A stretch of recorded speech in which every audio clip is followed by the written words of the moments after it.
आजकल सेंसेशन होते हैं प्रेमानंद जी महाराज। तो ये कितनी बड़ी बात है कि अब दौर बदल रहा है।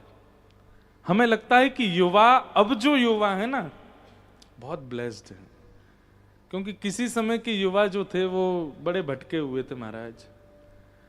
शायद पिछले 100 वर्षों में अब सबसे अच्छे युवा हैं जो अब हैं, क्योंकि ज्यादातर उन सबका रुझान है वैष्णवता के प्रति। वहां देखते आज क्या माहौल था, कितने सारे बच्चे और कितने उमंग में, कितने आनंद में थे। सबके प्रश्न, सबकी जिज्ञासा। कुछ बालकों ने वृंदावन प्यारो वृंदावन पद गाया, सब बच्चे उसको गा रहे थे, नाच रहे थे। देख करके इतना अच्छा लग रहा था कि श्री जी कितनों पर कृपा कर रही हैं। कोविड के बाद हमारी श्री जी कमर कस के बैठ गई हैं कि अब मुझ सबको वैष्णव बनाना है। और ये होता दिख रहा है। गुरु दीक्षा किस आधार पर लेनी चाहिए? गुरु देख करके या संप्रदाय देख करके? प्रश्न अद्भुत है। संप्रदाय देख करके गुरु बनाएं या गुरु देख करके गुरु दीक्षा ले लें? क्या करें बताओ। यहां पर बात ऐसी है कि संप्रदाय की पहचान गुरु से ही होगी। आप जब गुरु की शरणागति लेंगे तभी वे संप्रदाय का पूरा भाव आपको बताएंगे। आपने रामानुज परंपरा में दीक्षा ली, तो रामानुज परंपरा क्या है ये वास्तविक आपने बाहर बाहर से सुना है, पर उसके मूल आधार को तो गुरु जी बताएंगे ना। आपने बाहर से बहुत कुछ सुना है रामानुज संप्रदाय के बारे में, रामानंद संप्रदाय के बारे में, वल्लभ कुल के बारे में, हरिदास परंपरा के बारे में, हरिवंश परंपरा के बारे में। लेकिन आप संप्रदाय के आकर्षण में गुरु जी से दीक्षा ले ली। अब संप्रदाय के प्रति तो आकर्षण है, गुरु जी के प्रति इतना नहीं है, तो भी वो अपराध बन जाएगा ना।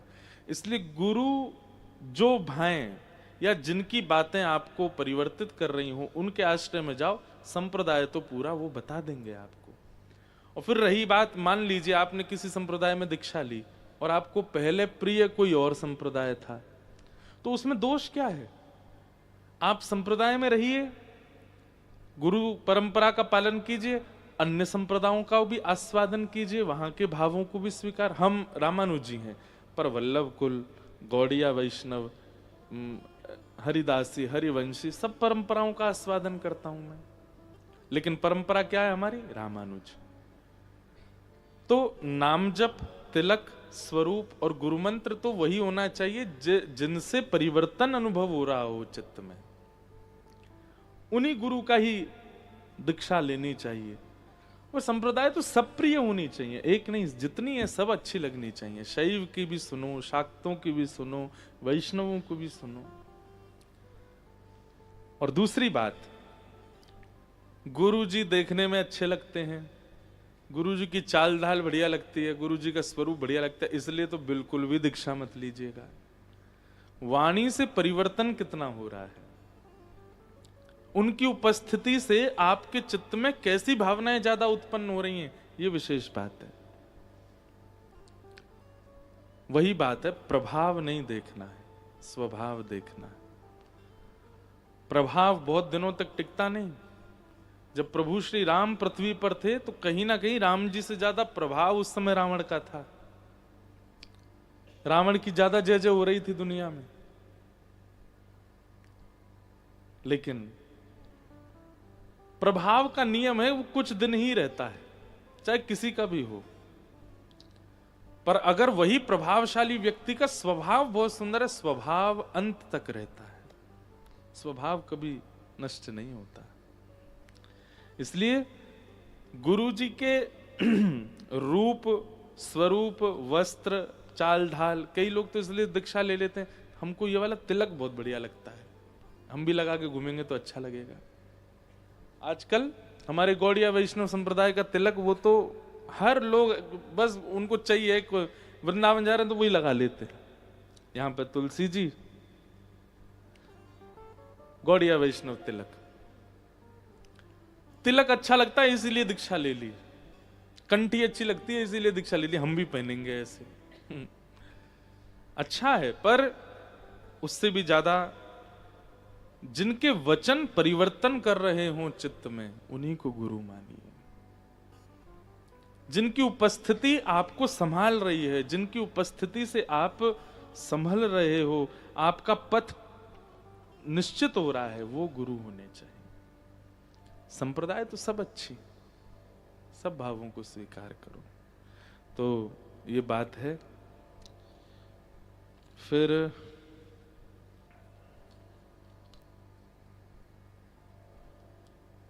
किन्हीं ने कहा कि हमारे मन में ये भाव काफी दिन से आ रहा था, कल गिरधर लाल जी के उपरांत यह समझ आया कि हमारा आपसे मतलब मुझसे पिताजी का संबंध है। वाह, जय हो, बिना ब्याह के पिताजी बन गए हम। क्योंकि हम गिरधर लाल जी को अनुज मानते हैं। हम एक बात इस पर एक स्पष्ट करना चाहते हैं, हमारा लाल जी से क्या संबंध है ये तो हमने डिस्क्लोज आज तक किया ही नहीं है।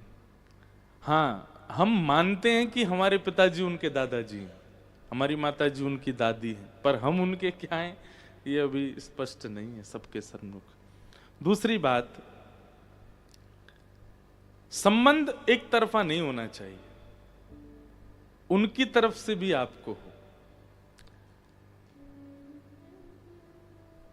वो आपको किस रूप में दिखते हैं, सन्मुख हो तब भी और जब बाहर होते हैं तब भी, या स्वप्न में आए तब भी, तब उनका वह रूप किस प्रकार का, या जब भी कोई कह दे गिरधर लाल तो चित्त में पहली भावना क्या आती है आपके, वो संबंध होता है। वो एक प्रकार से ठाकुर जी संकेत कर रहे हैं कि मैं जे हूं तेरो। तो आपको लगा कि भाई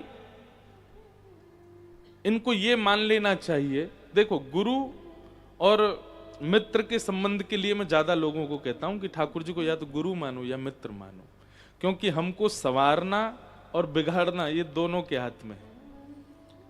अगर मित्र अच्छा बन जाए तो संवर भी जाओगे, और मित्र बेकार बन जाए तो बिगड़ भी सकते हो।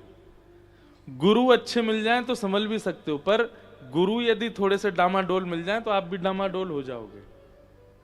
दोनों के रूप में गिरधर लाल स्वीकार करो, लेकिन फिर भी प्रयास किया करो। ठाकुर जी से पूछो कि मुझे तो आप ये लगते हो, पर आपको मैं क्या लगता हूं, आप भी बताइए। कभी ना कभी आपके नाम जप के प्रभाव से, आपके सत्संग के प्रभाव से, स्वप्न में या अनुभूति में ठाकुर जी संकेत करेंगे, मुझे तू जे लगे। वो संबंध बनाओ ठाकुर जी से। फिर और भी कई बातें हैं। दो तो पद ही आए हैं ठाकुर जी की, कुछ लीला हमने कथा में सुनाई, उसी पर ही पद। और एक बालक ने कुछ बना के दिया है, पर इसने बेचारे ने अपने इंग्लिश टेस्ट के पीछे ही बना दिया। तो मैं पहले यही पढ़ रहा था, Madhu was a kind boy, he helped everyone, one day he sat under a banana tree. मैंने कहा यार ये क्या है, फिर पलट के देखा तब पता चली नहीं यहाँ कुछ बनाया। तो अच्छे सब छोटे छोटे बच्चे आते, एक बच्चे ने ये कुछ बना के दिया है। बहुत अच्छा लगता है हमको कि आज हम सुबह गए थे दयाल सिंह यूनिवर्सिटी, यहीं पास में है। वहाँ के सब बच्चों ने, बालकों ने एक कार्यक्रम ऑर्गेनाइज किया, और सारे बच्चे इतने उमंग में बैठे थे वहां पर, बहुत अच्छा लगा। हमें बहुत अच्छा लगता है कि अब रुझान युवाओं का सत्संग के प्रति है। पहले सेंसेशंस होते थे गाने, पहले हिट जाते थे मूवीज, आजकल हिट होते